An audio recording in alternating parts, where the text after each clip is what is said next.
I've seen Beetlejuice about 167 times, and it keeps getting funnier every single time I see it. But I would like to mention the fact that Amazon has released a 4K Handbook for the Recently Deceased Collector's Edition. Let's see if it qualifies.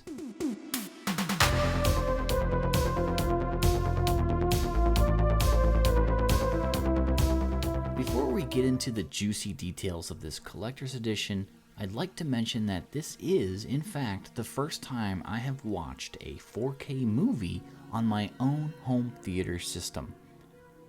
I thought it was Fulci Zombie, but that turned out to not be true due to an incorrect setting.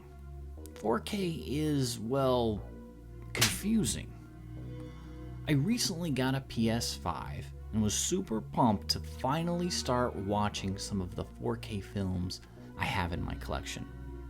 After a week or so of watching a few, I really couldn't notice a difference until I did a little research and found out that I didn't even have the 4K UHD setting turned on my TV input. And even then, I still was not getting the full quality, as my 4K TV isn't a HDR display. I will say that I did notice a difference after activating the setting, and it may or may not be better. So, let's get into it.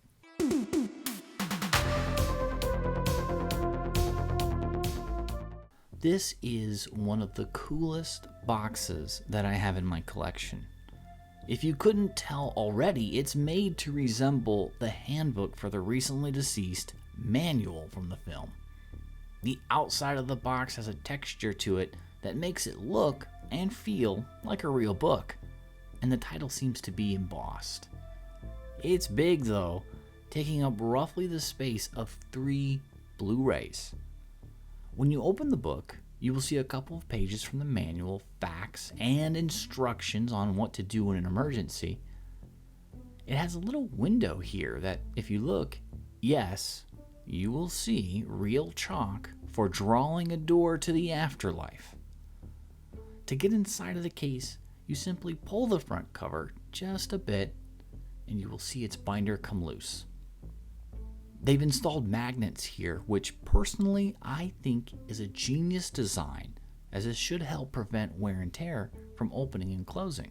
Inside you will find 3 sticks of real chalk encased in plastic. It's a great novelty that I don't think I've ever seen come with a movie. Not sure I know of any other movies that would.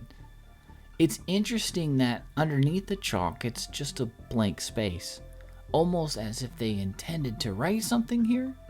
Honestly, putting the instructions for the door again would have been fine with me.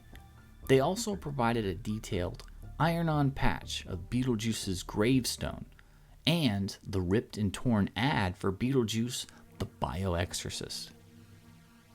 These really are some nice extras that make this box a lot of fun if you are a fan of the film. Then of course we have the disc case. I want to go on a side tangent here and say that most 4K covers coming out today make me want to barf. Okay, that's probably a bit of an exaggeration, but in my opinion, I haven't seen too many I'm fond of.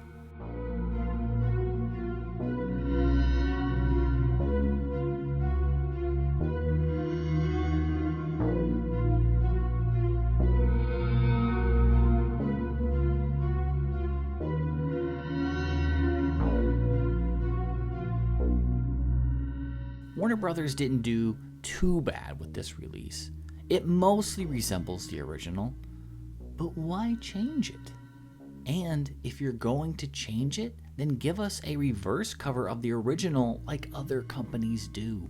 I think recently the only 4K cover I've been impressed with was the Pet Sematary release. Also another thing, why is it Michael Keaton is Beetlejuice? It's just about on everything. The book, the case, and even the packaging for the patch. Is Michael Keaton that much of a megastar? They didn't put Michael Keaton is the Batman on its 4K release. He literally only has 17 minutes of screen time in the entire movie. Okay, well, now that that's out of the way, let's move on.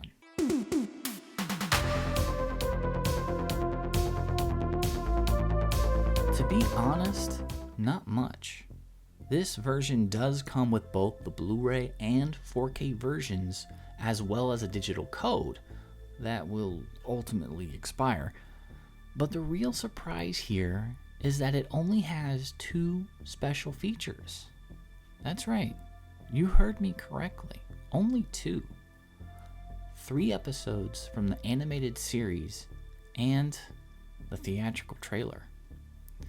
I do think the few novelties they added along with the box make up for this a little, but to not get any behind the scenes footage or even a commentary track is almost criminal. Like I said earlier, I was able to watch the movie in 4K at the 2160p resolution, but not at the full ultra high definition due to my television not supporting HDR. Even though I wasn't able to see it at its highest quality, I was able to determine without a doubt that this was the best looking copy of the film I'd ever seen. It's kind of hard to imagine it looking any better, and I'll be excited to see that change once I'm able to get a TV with HDR. I'm not even going to get into the menu system. It's about as simple as it can get, which I don't mind if it had a library of special features, but it doesn't. If the menu has anything going for it, it's that it isn't showing parts of the movie in the background, showing the best scenes.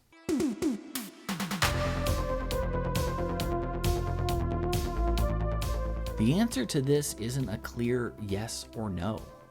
It all depends on you and how your collection looks. For me, I did already own the Blu-ray, but it was bare bones and a crummy transfer. It actually came free with my PlayStation 3 through mail order several years ago, so I was definitely due for a replacement copy. So in my opinion, I say shelve it. I don't see WB coming out with anything else, and I also don't see them giving the rights to a boutique company that would load it with special features. The little fun additions in the box make it really cool to have on the shelf and pop out once in a while to show friends that you can create a door to the afterlife. Thanks for watching this episode of Home Video Review. Be sure to check out the other reviews on the channel as they come out. Also leave a comment. Did you not agree with what I reviewed? Know of a better version? Did I get some facts incorrect?